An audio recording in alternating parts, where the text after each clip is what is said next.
Hi, I'm Amy Wilkins, leadership coach, former media exec, and your host of Thriving in the Messy Middle. This is a space for women leaders navigating those in between seasons, the moments when things feel uncertain, stretched, or messy, and you're trying to find your footing without losing yourself. Some episodes are conversations with remarkable women leaders sharing the lessons they've learned along the way. And other times, it's just you and me, slowing things down and naming what's really going on. Think of this as a place to reset, reflect, and reconnect with what matters most.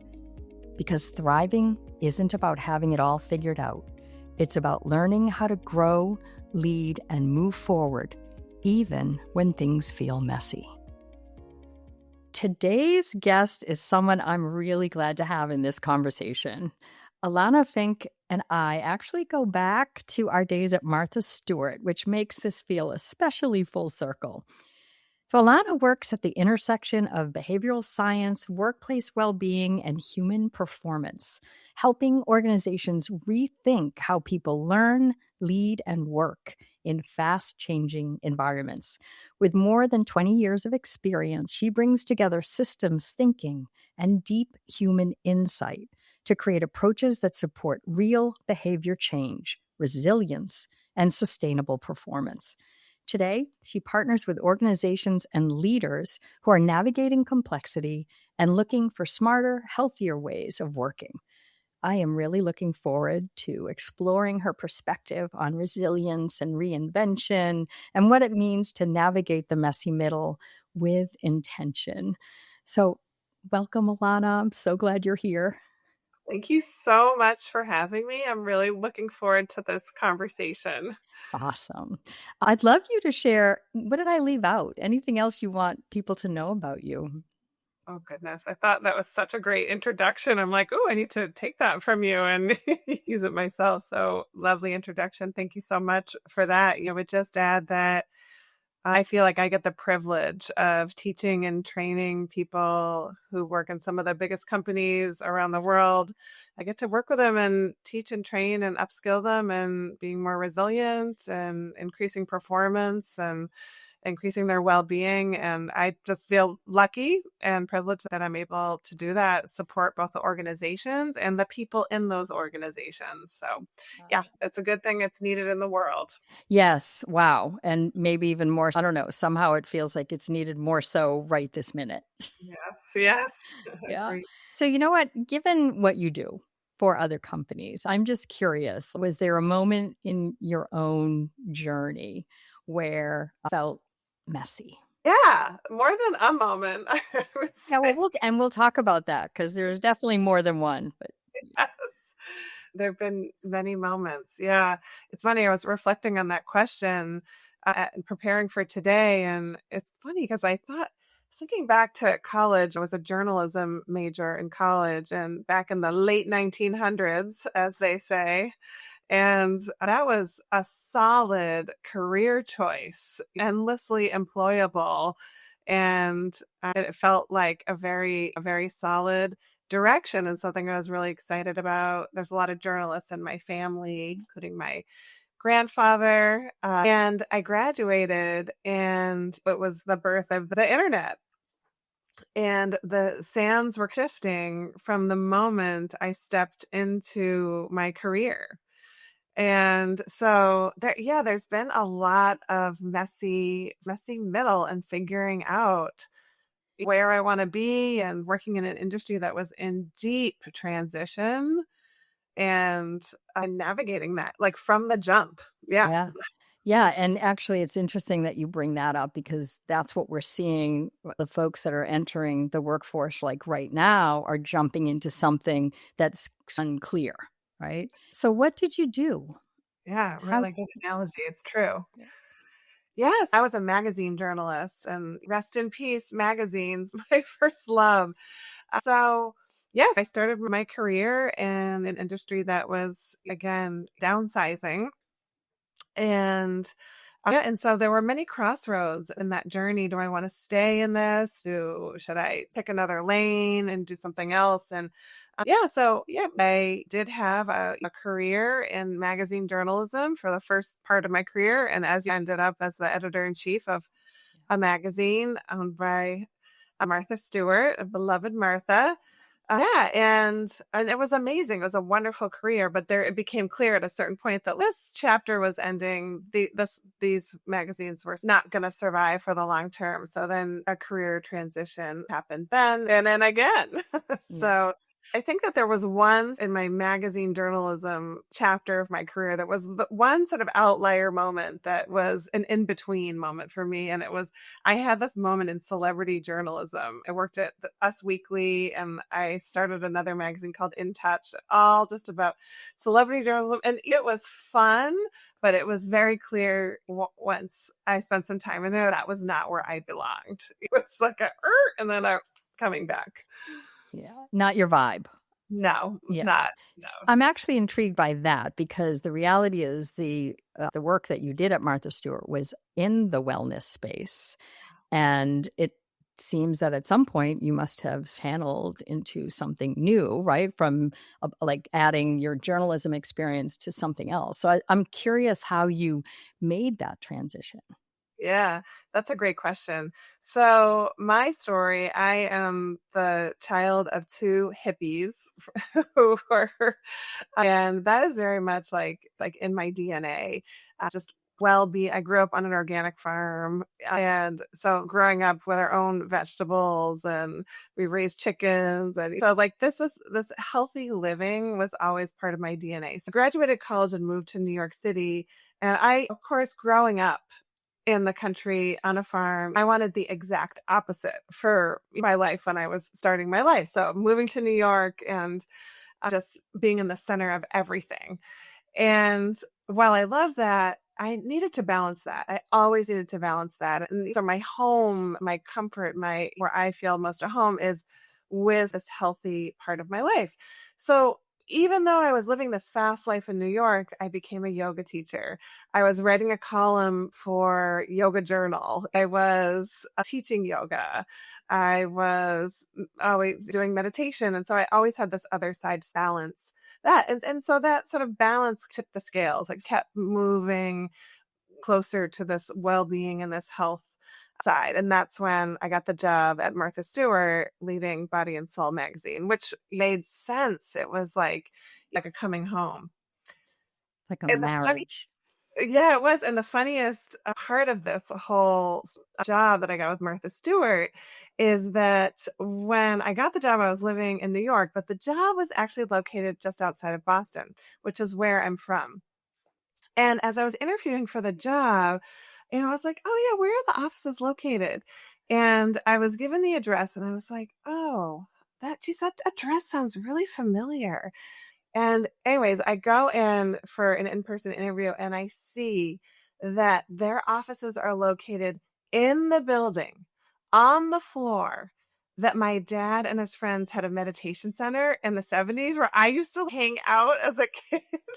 So it was like a literal coming full circle. I was coming back to a place that I had spent time in as a kid. I'm curious, given the systems work that you do, can you recall a time in your work life where you were operating in a system that was just off for you? My last role at a company called Mequilibrium, which was where I spent the last 10 and a half years building a product that's supporting people building their resilience, all about workforce performance. When you spend 10 years at a job, especially at a startup, you play a lot of roles. My role coming in, which would make sense, was as a director of content. So creating all the content in the product.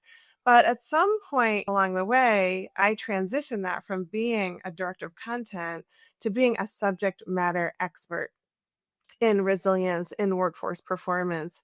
And there was a time in that system, and that is a hard transition to make from being like a contributor or a leader of a silo in a business to being a broader subject matter expert where you're advising your customers, you're teaching people, you're training, all those other sort of more strategic, bigger things. And it was very clear that the system wasn't, I was bigger than this box that I was in. And making that transition into that next phase of my career was a tricky one.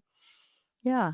And can you share a little bit about what that looked like? Because there are other people listening today, right? There are some women listening today who are who have stepped into something bigger, and with the some of that ambiguity that's occurring right now in a lot of places, they're stepping into the unknown, right?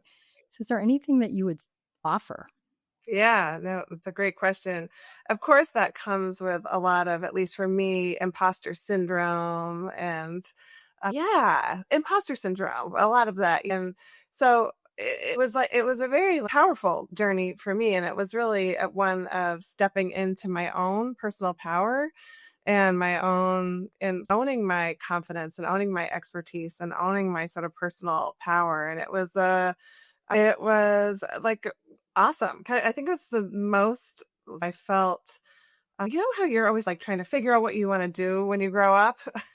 That was the moment I was like, "Okay, I know what I wanna do when I grow up." It really felt like a coming home and a stepping into, like, where I am supposed to be. And so, yeah, I think it's silencing the voices, those beliefs that just wanna sabotage you, and whatever the practices that work for you that keep you in that confidence zone, it is a practice. It's not a one and done.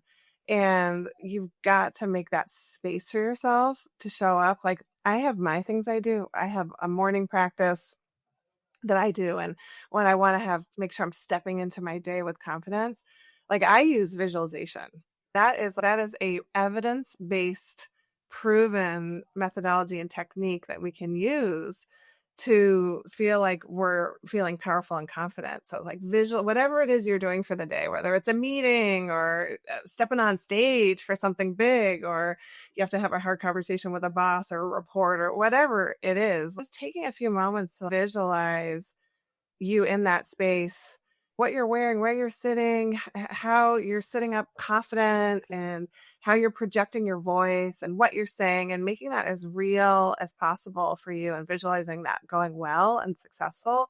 This is it's techniques that athletes use, presidents use. So they're really powerful and they work, and they let you show up, pushing that imposter syndrome to the side and show up as your most confident self. Oh, I love that particular tip or strategy that you use.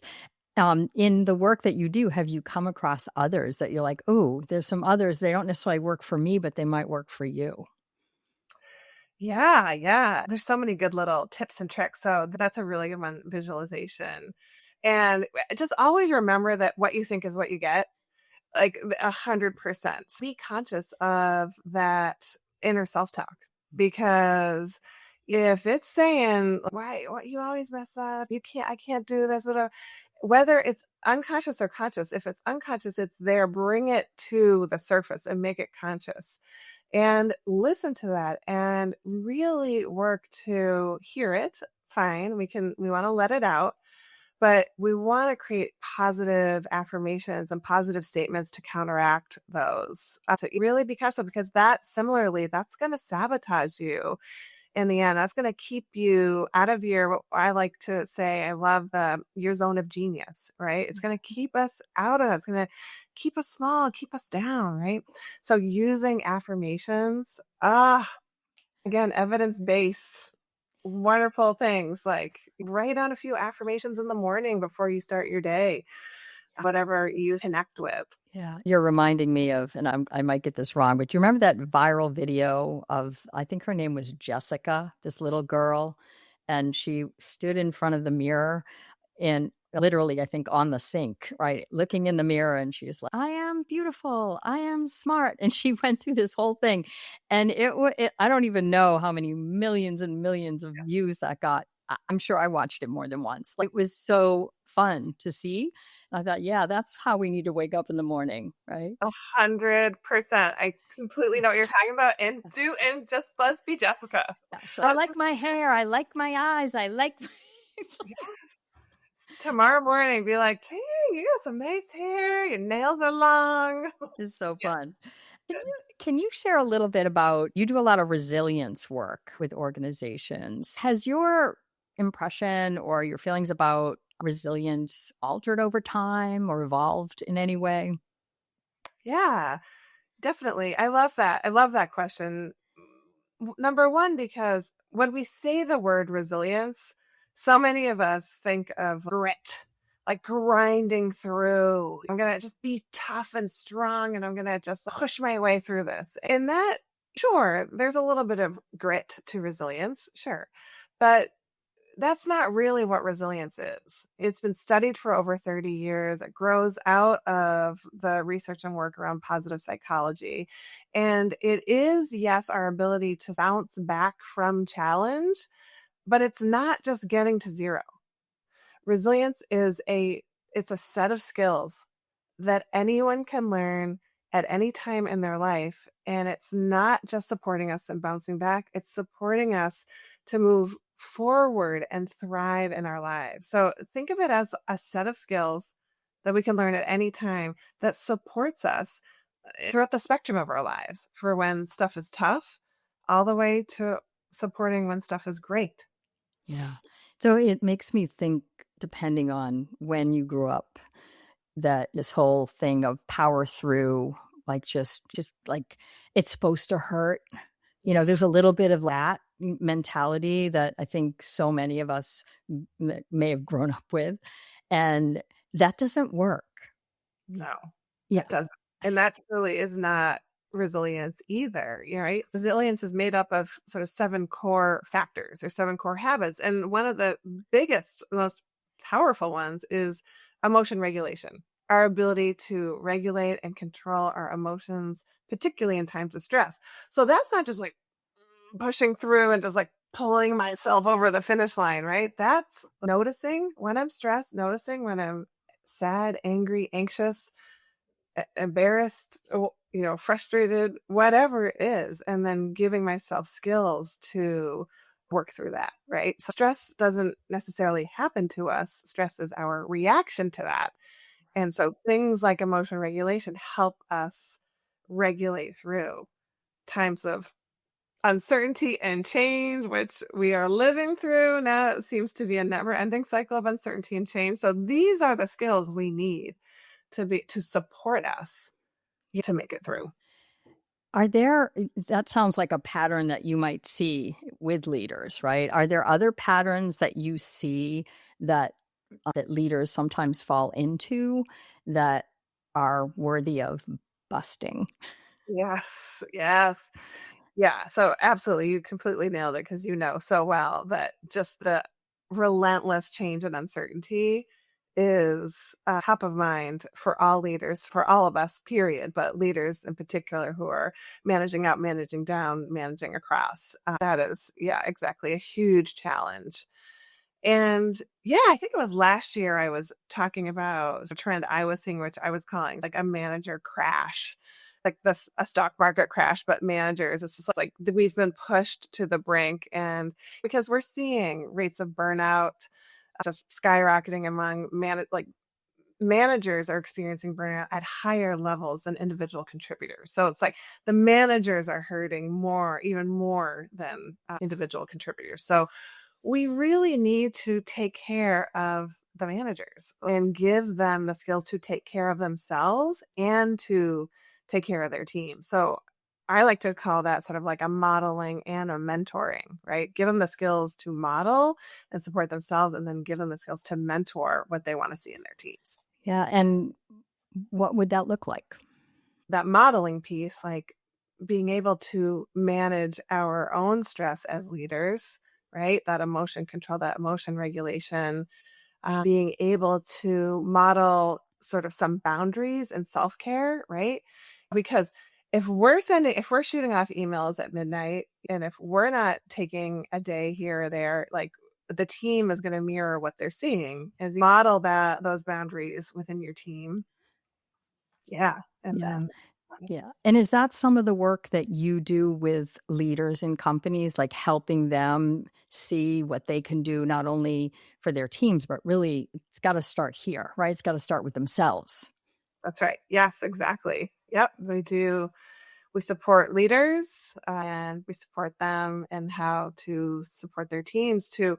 And ultimately, it's about performance in the end, because we can't have performance if 87% of the team's burned out, 35% is depressed, another 30% is halfway out the door. You know how it goes. So Yeah. we've got to look at those. Yep. Yeah, yeah, absolutely. So when you look back, was there a decision or a pivot that felt unclear or uncomfortable at the time that ultimately became that important inflection point? I did talk about You did? that Yeah. shift to like from a leader of content who's a subject matter expert in my space. That definitely was a big one for me. But another one, it's more personal, but did inform my career.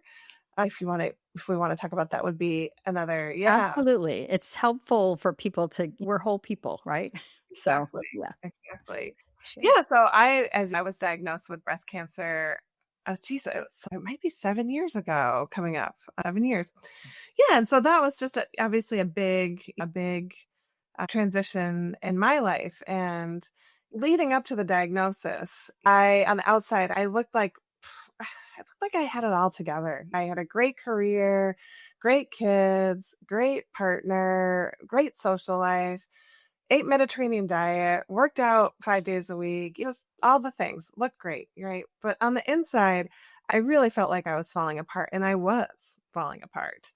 It was a lifetime of sort of type A driven perfectionism. That's me. I'm anxiety prone, type A driven perfectionist, always moving the goalpost, never there. Last on my list, family, friends, everyone comes before me, and I never get to the end of that list. A lot of things we can all relate to. And so I'll never know why I got cancer, but I knew that if I was going to get better and healthy and stay healthy, that I just had to make some big changes in my life, really big shifts, like core belief shifts. And I call it a journey of inner resilience. I talk a lot about resilience, as we just mentioned, but for me, this was like making the inside match the outside, the inner Alanna match the outer Alanna. And that really was such a powerful journey for me, such a powerful inflection point. And it was made up of, I like to call it 3 stages, but it's almost like the stages of grief. They're not necessarily linear, like you can go back and I think this is almost a roadmap for any of us in a season of change or challenge in our life. Is stage 1 is like the oh crap moment, or the oh blank moment. It's like that moment where you're like, "Oh, what? I'm being laid off? Huh? Wait, I have cancer? What?" Or it could be, it doesn't even have to be that earth-shattering. It could be like, I completely bombed that meeting, or we lost that account, or just a big or scary or stressful moment. It's what do we do? How do we get through that? Having the skills to get through that. And then that second phase is like, it's the messy middle, girl. It's like this chasm of incredible uncertainty. It's like for cancer, it's like, did it spread? What's my treatment? But for any other challenge, it's like, I thought it was going to be like this, but now it's like this. And how do I manage? And then the third phase I like to call like the new normal. It's like when we get to the other side, like, how do we integrate all this? And what are we now? And what does this next stage look like? So, yeah. And what I think you also just really articulated so well is that when we go through those messy times, there is something on the other side, and it doesn't look the same. That's Right? right. It's not what it was, and that's okay. It's actually means there's been some growth, some new learning, a new skill. Who knows, right? There's just so many things that can come from it. And you're healthy now? Oh my God. Very healthy, doing amazing, feel amazing. So, yes, 100%. Yeah. That's an important one. Yeah. Yeah. Very important. To your point about growth, there's really incredible research around the concept of post-traumatic growth, where we do have the ability when we are ready. And again, it's don't force this. Sometimes you have to be in, to your point, that messy middle. But there's incredible research about when we are ready, we can sometimes experience very big, very powerful periods of growth after a challenge. So it's like you have to break down to break through. We know that, but the research shows that too, and that we do have that possibility. And I went deep on that in my breast cancer journey, and I really embraced when I was ready that sort of that other side and seeing that opportunity for growth. Yeah. Yeah, yeah. That's one of the things that we talk about all the time, Yeah. right? Is that actually sometimes without the messy, the growth may come, but it doesn't necessarily come at the same pace or in the same way, right? It's different. That's right. That's right. It looks different. Yeah. Is there any other advice that you would want to give to someone who might be navigating a messy moment right now? Yeah, yeah. I like to think about some other sort of tools in the toolbox that we can have because I think it's all about I'm a coach or coaches we know we want to have tools in the toolbox to pull from. And some of the things I like to include are things around purpose, which I'm sure you love to play in that sandbox too, but it doesn't I think people get either annoyed when you say purpose or overwhelmed. It's, oh, I got to figure out what I want to do with my entire life, or it just feels too big and too overwhelming.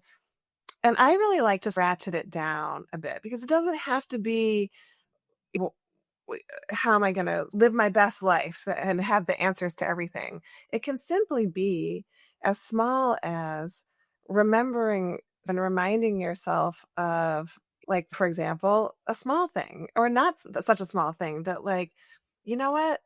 My job may not be the thing that I want to do for the rest of my life, but I'm actually providing health insurance for me and my family. And I get paid time off now. And maybe I have enough flexibility to go pick my kids up after work or go see my parents, or maybe that's okay. And we're just connecting in at this level right now. Or guess what? It's enabling me to do some things that I need to get done in my life. Or maybe you really like your team that you work with, and maybe you really like the work that you guys do together. Maybe you laugh and you have some fun, and that's okay. Connect into that. Be like, you know what? I really appreciate my team. They support me. If I need a little help, I can ask for it. And then, okay, maybe we're ready to get into those higher levels. Maybe it's like, what lights you up? What are you good at? Getting it. There's more ways we can connect into that, and reminding ourselves of those things, I Yeah. think, can be really helpful. I really love that because I think sometimes what people do is they take purpose and legacy, and that all of a sudden it's like You're like, so big that it becomes a block to actually even leaning into the things that actually they do derive purpose from, right? exactly, Yeah. exactly, yeah, and then yeah, and just one thing I try to do, especially when I know I'm gonna maybe encounter a tough day, is I just remind myself of what lights me up about my job, because not everything lights us up about our jobs, right? But there are things, and I remind myself of that bigger picture. Yep, this project is completely sideways, and I don't know how we're going to fix it. But you know what? It lights me up to support our customers in this way, and just reminding ourselves of that because we tend to forget, and we're just going to focus on what isn't going well, what's not right, and to just kind of like interrupt that a little bit. That's so great. Alana, thank you so much for being here today. I got so many things. I really love when you said, what you think is what you get, right? It's like the power of that, what we're putting out there, what we're actually just thinking about ourselves. And I loved the beware of that inner self-talk, right? Yeah, And the opportunity to tune into what it would look like to emotionally regulate ourselves in situations that are high pressure and stressful, and that it can make a difference in how we show up for ourselves, but also how we show up for the people that we are leading. that's right. Game changers. Yeah, definitely. So, Thank you so much for having me. yeah, you're welcome. Thank you so much for listening today. I hope something you heard gave you a little clarity or maybe just a sense that you're not alone in this season. The messy middle isn't something we pass through once. It shows up again and again, and each time we meet it with a bit more awareness, a bit more choice, and a lot more self-trust. If this episode resonated, follow the show so you don't miss what's next. And if someone came to mind while listening, share it with them. That's how this community grows. You'll find links and resources in the show notes and more ways that we can work together at chooseaw.com. And I'll leave you with this reminder. You are the most worthwhile project you will ever work on. So until next time, keep thriving, even in the messy middle. You.